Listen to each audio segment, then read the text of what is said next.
तो चलो seven chapter हमारा शुरू करेंगे, मैक्सिमम एफिशिएंसी। हम स्टार्ट आज करते हैं। सबसे पहले उसमें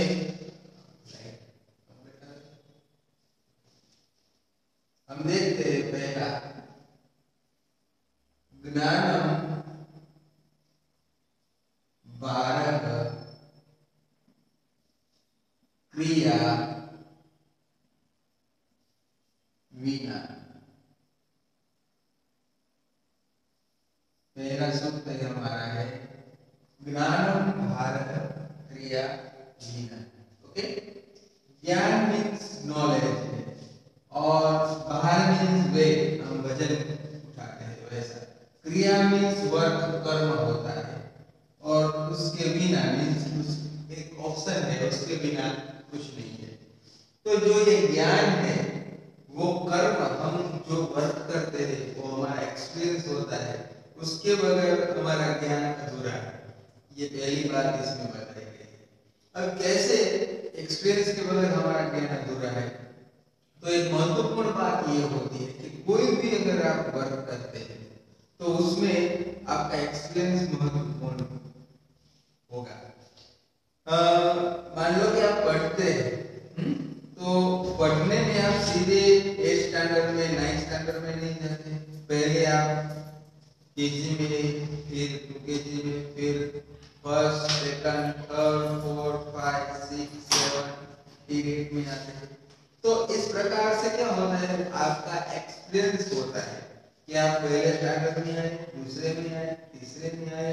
आपको ज्ञान तो मिलता है, मगर एक्सपीरियंस अगर आपका नहीं है स्कूल का, तो वो आपका नॉलेज क्या होगा, वेट, वजन जो है भार है ऐसा लगेगा। आप देखेंगे कि जो कंपल्सरी स्कूल आते हैं और एक्शनल में जो आते हैं, तो उसमें क्या डिफरेंस होता है। तो जो एक्शनल में आते हैं उसमें क्या होता है कि वो ज्यादा से ज्यादा कुछ नहीं पढ़ पाते, ज्यादा से ज्यादा कुछ नहीं समझ पाते। जो रेगुलर आते हैं तो रेगुलरिटी में क्या होता है, वो कंपल्सरी वो समझ पाते हैं। तो ज्ञान भार क्रिया विना, एक पहली बात है। दूसरी बात भी मैं आपको बता दूं कि अगर आपके पास ज्ञान है मगर आपके पास दूसरा एक एक्सपीरियंस नहीं है, ये लाइन में बहुत ज्यादा हमें अलग अलग और उसमें अलग अलग एक्सपीरियंस भी हमें मिलेगा। जैसे हम देखेंगे कि एग्जाम्पल भी हमें मिलता है। तो एक एग्जाम्पल मैं देता हूं इसका। एक नाविक था, वो नाविक नाव चला रहा था। तो वो नाव में बैठना चाहता था, एक जगह से दूसरी जगह की ओर जाना चाहता था। एक पंडित एक जगह से दूसरी ओर जाना चाहता था। अब पंडित के पास क्या है, ज्ञान है। पंडित के पास क्या है, ज्ञान है, नॉलेज है, मगर उसको दूसरा ज्ञान नहीं है। एक्सपीरियंस तो होना चाहिए ना उस बात का। ज्ञान तो बहुत कुछ है हमारे पास, मगर एक्सपीरियंस हमारे पास होना चाहिए। तो वो पंडित नाव में बैठा था, जा रहा था, तो बीच में बाढ़ आई। बाढ़ आने की वजह से क्या हुआ, जो नाविक नाव चला रहा था उसने कहा कि तुम्हें तैरना आता है। तो उसने कहा ये नहीं, मुझे तैरना नहीं आता। तो पहले पंडित ने कहा कि तुम्हें इस प्रकार का शास्त्र का नॉलेज है, इस प्रकार का नॉलेज है, मैं तो बहुत बड़ा पंडित हूँ। तो पहले उन्होंने उसकी पूरी की पूरी बात सुन ली। बाद में क्या हुआ, ये बाढ़ आई, तो उसने कहा तुम्हें तैरना आता है, क्योंकि मुझे तो तैरना नहीं आता है। तो एक काम करो, तुम्हें तैरना नहीं आता तो तुम अपने शास्त्र पढ़ो और शास्त्र पढ़ के बच जाओ। तो उसने क्या किया, डाई लगा दी और तैरने लगा और वो किनारे पर आ गया। और वो पंडित जो था उसके पास ज्ञान भी था, मगर वो क्रिया बिना यानी कि कर्म बिना वो क्या हुआ, अधूरा रह गया। मान लो कि आपका ज्ञान अगर पुस्तक में ही है तो उस पुस्तक में से कुछ नहीं हमें प्राप्त होता है, प्रैक्टिकल होना चाहिए। साइंस सब्जेक्ट हमारा प्रैक्टिकल वाला है। इसी प्रकार हम देखते हैं तो सभी सब्जेक्ट में प्रैक्टिकल हो तभी तो वो ज्ञान हमारा भारूप नहीं लगता है। तो पहले हमें ये जो बताता है वो ज्ञान भारूप क्रिया, यही बात समझाने को बताई गई है।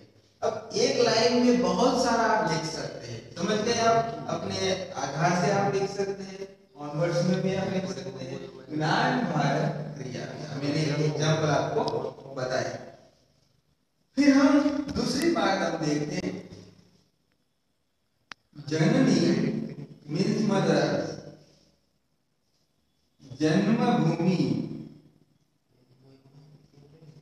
च एंड लैंडमदर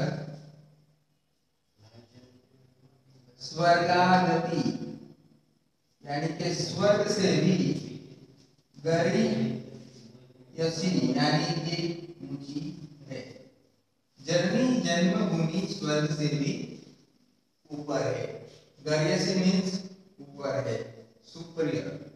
तो यहाँ पे देखिए जननी जन्मभूमि स्वर्ग से भी महान है, हमारा दूसरा सूक्त है। अब दूसरे सूक्त में हम देखेंगे, इसके बारे में हम जानेंगे कि जननी और जन्मभूमि, जननी यानी कि हमारी मदर और जन्मभूमि यानी कि जहां हमने जन्म लिया है वो स्वर्ग से भी ऊपर है, महान है। क्यों? क्योंकि माँ ये माँ विद्या वगैरह माता की तोल में कोई नहीं आ सकता। माँ ही सर्वोच्च है और माँ ही सर्वोत्तम है। अब हम देखेंगे कि आप माँ के बारे में आपको लिखना है तो बहुत कुछ आप लिख सकते हैं।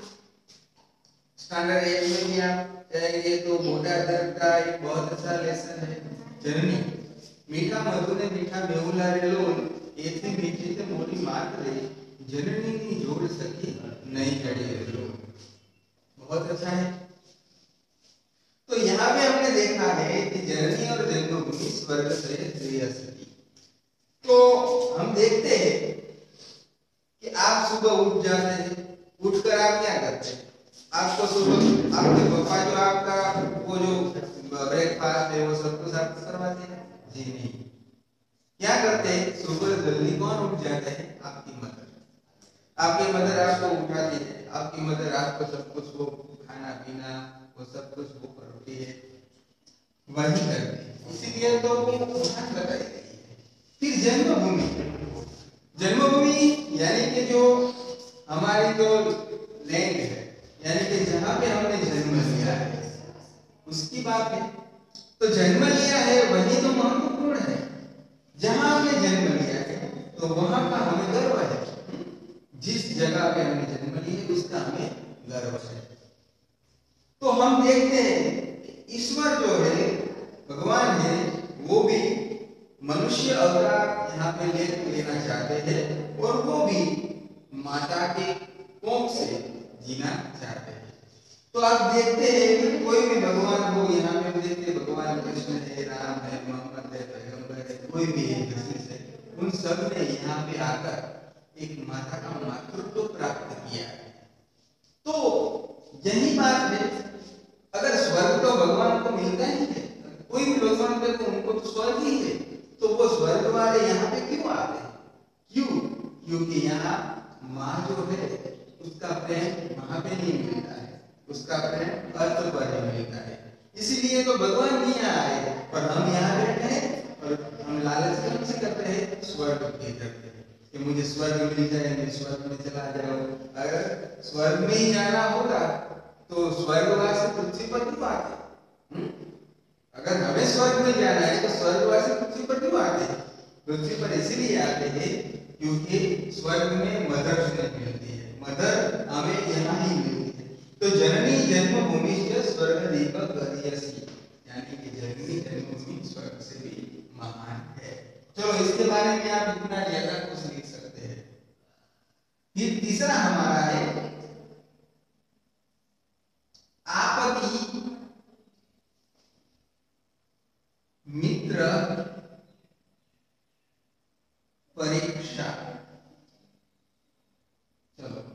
ये हमारा तीसरा सूत्र है। आपदी मित्र परीक्षा। अब जो फ्रेंड्स हमारे होते हैं उनको हम कैसे पहचानें, ये यही टॉपिक किया जाता है, आपदी मित्र परीक्षा।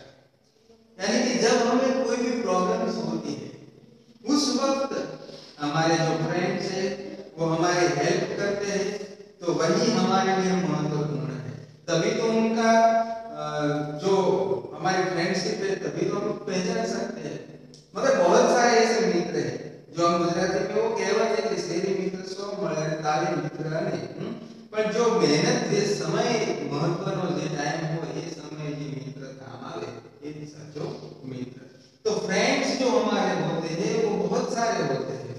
वैसे तुम उसका मुंह देख लिया, 5 मिनट बैठे हैं तो वो तो मेरा फ्रेंड है। कहीं पे हम चले गए 5-10 मिनट गप्पे लगाए, ताली लगाई, वो तो मेरा फ्रेंड है। ऐसे तो बहुत सारे फ्रेंड मिल जाते हैं। मगर वक्त आने पर जो फ्रेंड्स हमें वर्क में काम करते हैं वही हमारे लिए महत्वपूर्ण होते हैं। तो एक फ्रेंड्स के बारे में एक छोटी सी बात मैं आपको बता दूं कि 2 फ्रेंड थे। अब एक फ्रेंड जो था वो थोड़ा दोनों मिडिल क्लास के थे, मगर एक थोड़ा सा उसके पास थोड़ा पैसा था, और एक फ्रेंड्स था वो गरीब था। अब पैसे वाला जो फ्रेंड था थोड़ा, उसके बेटे को थोड़ी डॉक्टरी सारवार की जरूरत थी, थोड़ा कुछ रोग था, तो वो दवा खाने के लिए यानी कि अस्पताल गया। अस्पताल गया तो डॉक्टर ने उसको बताया कि इसका ऑपरेशन करना पड़ेगा और इसके लिए थोड़े पैसे का इंतजाम आप करवा कर लाइए। तो उन्होंने थोड़ा पैसा था उनके पास, वो पैसा तो खर्च कर दिया। दूसरे बहुत सारे उनके फ्रेंड्स ने उसको फोन किया, मगर किसी ने उसकी हेल्प नहीं की। लास्ट में उनके एक बढ़िया उसके साथ रहने वाला जो फ्रेंड था उसको फोन किया, तो वो उसने कहा कि तुम इधर आ जाओ। वो आया, घर पर बिठाया। फिर उन्होंने क्या किया, उनका जो गरीब फ्रेंड था, क्योंकि पहले तो गरीब फ्रेंड है उसके तो पास पैसे को नहीं मांगता, क्योंकि उसके पास तो पैसा नहीं होगा। पहले उनके दूसरे सारे पैसे वाले और बहुत सारे फ्रेंड थे, उनको पैसे के लिए फोन किया था, मगर वो गरीब फ्रेंड लास्ट में उसको फोन किया। तो उस फ्रेंड ने क्या किया कि अपनी बीवी को कहा कि तुम्हारे जो जेवर है, गोल्ड नेकलेस वगैरह वगैरह जो है वो सब लाओ। तो उसकी वाइफ ने वो सब लाए और कहा कि ये लो तुम ले जाओ, इसको बेच देना, और उसके पैसे आए उसके तुम अपने बच्चे की ट्रीटमेंट करवा। तो जो फ्रेंड है वो तो उसका तो आश्चर्य हो गया कि ये क्या है, पैसे वाला भी इतना नहीं कर सकता है और इसने इतना कर दिया। क्यों? क्योंकि पैसा महत्वपूर्ण नहीं होता, फ्रेंडशिप महत्वपूर्ण होती है। पैसा तो आज है कल नहीं है, मगर जो मित्रता है वो हमेशा के लिए रहनी चाहिए। आपकी मित्र परीक्षा यानी कि हम परीक्षा जो मित्र की होती है, फ्रेंड्स की होती है, कब होती है? जब कुछ ऐसी सिचुएशन आ जाती है, प्रॉब्लम्स आ जाती है, तब ऐसे उसकी परीक्षा होती है, एग्जाम होती है। वैसे तो साथ में रहते हैं, खाते हैं, पीते हैं, हाँ करते हैं, मजा करते हैं, मगर जब मूल पॉइंट टाइम आता है उस वक्त वो सड़क पर निकल जाते हैं। तो चलो इसके बारे में आप इतना लिखे थे तो भी कुछ चलेगा। चलो चौथा है श्रद्धावान, मीन्स कॉन्फिडेंस वाला व्यक्ति,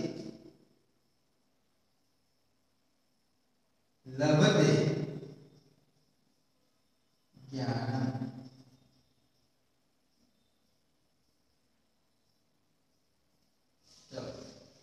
श्रद्धावान लभते ज्ञानम, यानी कि जो जिसके पास कॉन्फिडेंस है वो ज्ञान यानी कि नॉलेज जो है वो लभते मीन्स प्राप्त कर सकता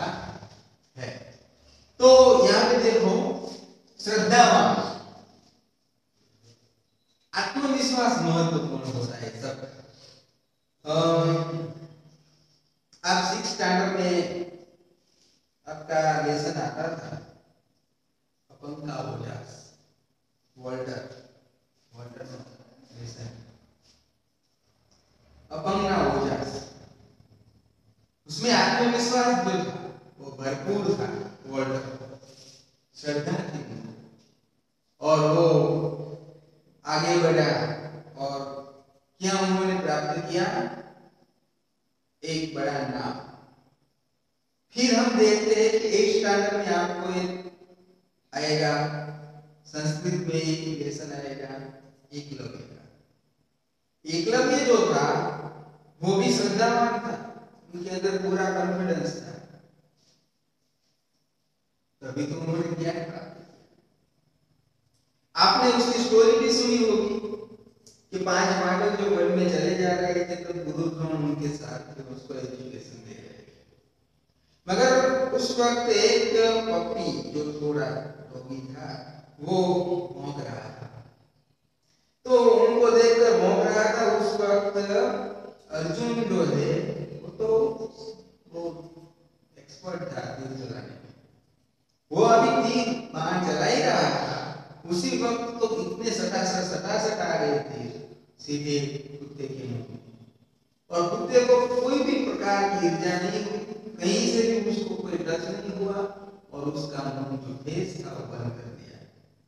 तब गुरु द्रोण ने देखा कि ये कौन है इतना जबरदस्त बना है, तो सामने एकलव्य आया और तो उन्होंने बताया कि तुम कौन हो? तो मेरा नाम एकलव्य है, मैं यहाँ फॉरेस्ट में रहता हूँ, और तो बताया तुम्हारे गुरु कौन है? तो बताया आप ही मेरे गुरु हैं। तो एकलव्य मेरे शिष्य कैसे बन गया? गुरु द्रोण को ऐसा लगा।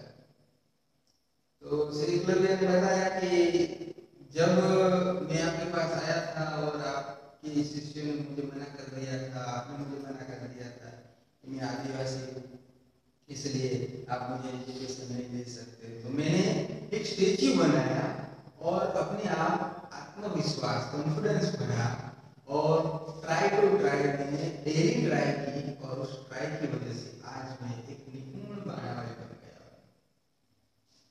वो ज्ञान प्राप्त किया। एजुकेशन अगर आपको मिलना है, आप कोई भी क्षेत्र में आपको आगे बढ़ना है, तो आपके लिए कॉन्फिडेंस होना जरूरी है। अगर नहीं है तो आप आगे नहीं बढ़ पाते। अंतरिक्ष यान में जाना है तो सबसे बड़ा कॉन्फिडेंस है।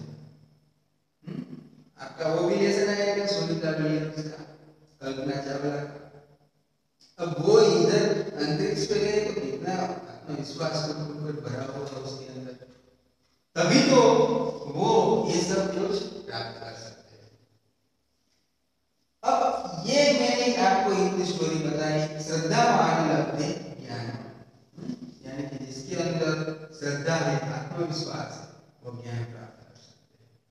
फिर दूसरा आप इसके बारे में वो भी लिख सकते हैं, प्रहलाद का। प्रहलाद को भी पूर्ण श्रद्धा थी, इसकी भी स्टोरी आप लिख सकते हैं, श्रद्धावान लभते ज्ञान, तो वो भी ज्ञान प्राप्त कर सकते हैं। चलो अब हमारा 5वां है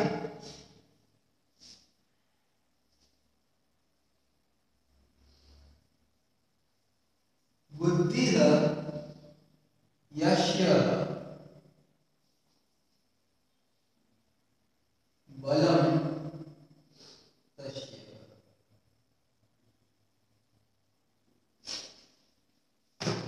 पांचवा हमारा सूक्त है, हमारी बुद्धि बलम तस्य, बुद्धि यस्य बलम तस्य। बुद्धि के आधार पर बल नहीं, जैसी बुद्धि वैसा। अब ये भी समझने वाली बात है कि हम बल से जीते से या बुद्धि से जीते, तो ज्यादा से ज्यादा अगर लड़ाइयां जो जीती गई है वो बुद्धि से जीती गई, बल से नहीं जीती गई। राजा बलवान था मगर सेनापति जो है वो अगर बुद्धि वाले नहीं थे तो वो नहीं जीते।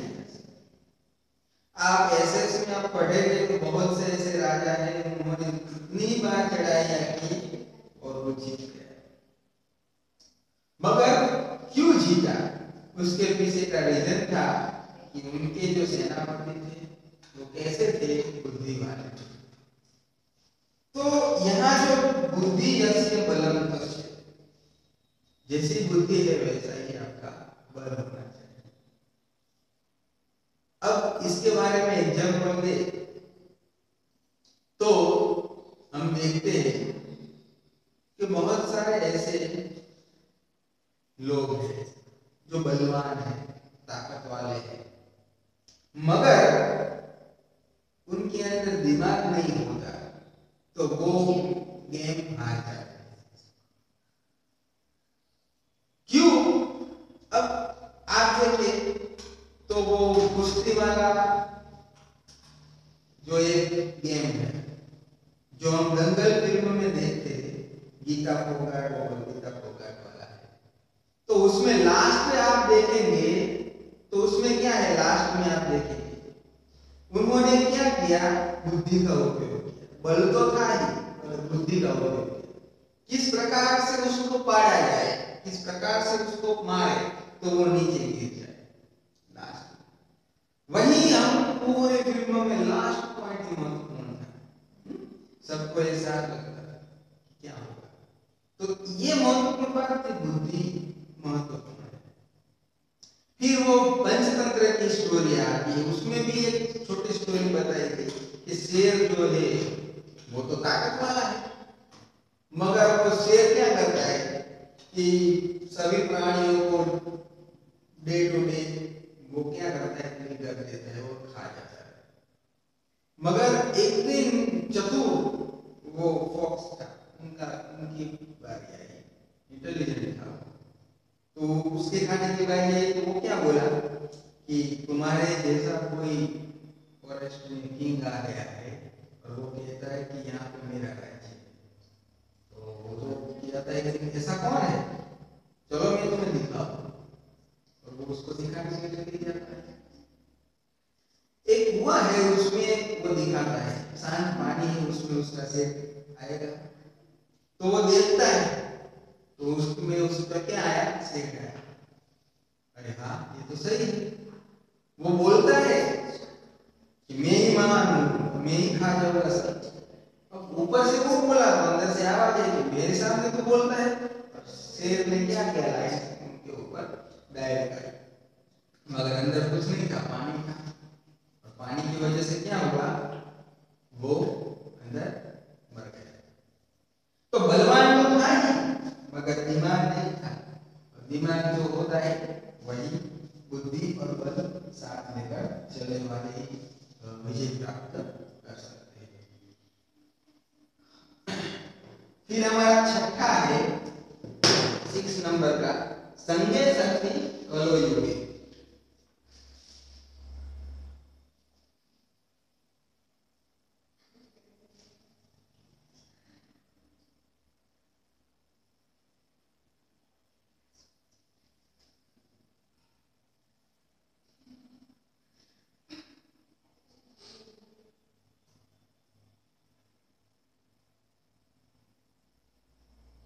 ये 6 नंबर है, संगे शक्ति कलो युगे, यानी कि यूनिटी हमारे लिए महत्वपूर्ण।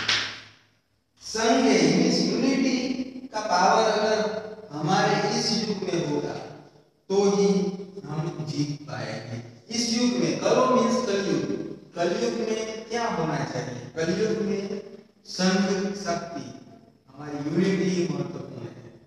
अगर यूनिटी नहीं होती तो कुछ नहीं। अब आप देखो कोई भी क्षेत्र है, उस क्षेत्र में अगर यूनिटी नहीं होती है तो वो जीत हासिल नहीं कर सकते। आप टीवी में देखते हैं, न्यूज में देखते हैं कि सभी क्षेत्र के डिपार्टमेंट में सभी कर्मचारी अगर एक यूनिट हो जाते हैं तो वो काम सरकार को करना पड़ता है। अगर वो झाड़ू लगाने वाले हो कर्मचारी वर्ग के, 2 के या 3 के कर्मचारी, जो भी हो वो एक यूनिट हो जाते हैं। फिर वो कहते हैं कि हमारी ये मांग है वो आप पूरी कर दो तो हम वर्क करेंगे।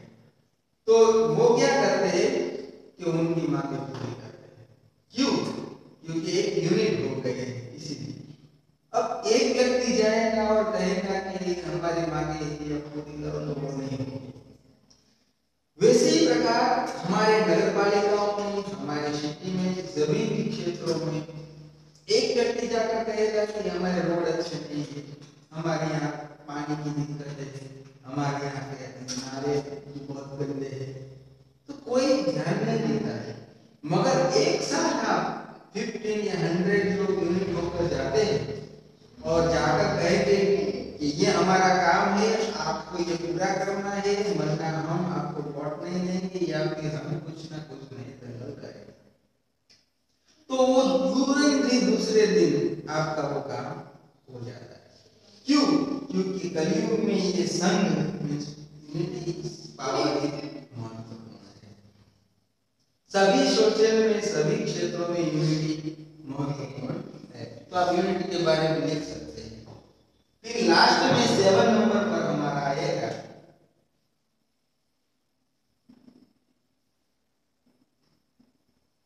शरीर मादम खलु धर्म साधन। यह हमारा लास्ट 7वां है।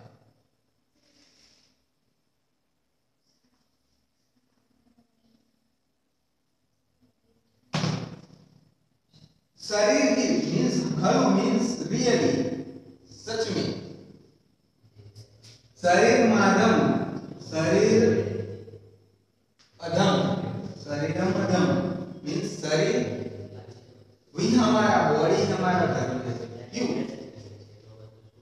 यहाँ पे पता है शरीर माधम खलु धर्म साधनम। अब रियली हमारा बॉडी ही है, वही हमारा धर्म है। क्यों? अगर आपका बॉडी फिटनेस आपकी सही है तो समझ लो आप सभी काम कर सकते हैं। आपकी फिटनेस सही नहीं है तो आप नहीं कर सकते। अभी आप सुबह उठे, फिटनेस सही नहीं तो आप क्या कर सकते हैं? आप अच्छी तरह से बैठ सकते हैं, आपकी बॉडी अच्छी हो, आप अच्छी तरह से खा सकते हैं, चल सकते हैं, बोल सकते हैं, अच्छा दिमाग, कुछ ना कुछ कर सकते हैं, प्ले कर सकते हैं, खेल खेल सकते हैं। शरीर ही महत्वपूर्ण है हमारे लिए। मगर हमारा शरीर आलसी है तो कुछ नहीं होगा। हेल्थी है मगर आलसी है तो नहीं होगा। तो फिर हम हेल्थी हमारे पर बिगड़ेंगे। सही बात है। पहलू सुख के जाते नहीं। सबसे पहली बात है, पहला सुख कौन सा है? हम अपनी बॉडी अच्छी बनाए, सुबह जल्दी उठे, अच्छा खाना खाए, हेल्थी खाना खाए, एक्सरसाइज करें और फिर हमारा माइंड अच्छा है, ऐसे किताबें पढ़े, ऐसे सॉन्ग भी सुने, ऐसे फिल्म भी देखे, एंजॉय भी करें।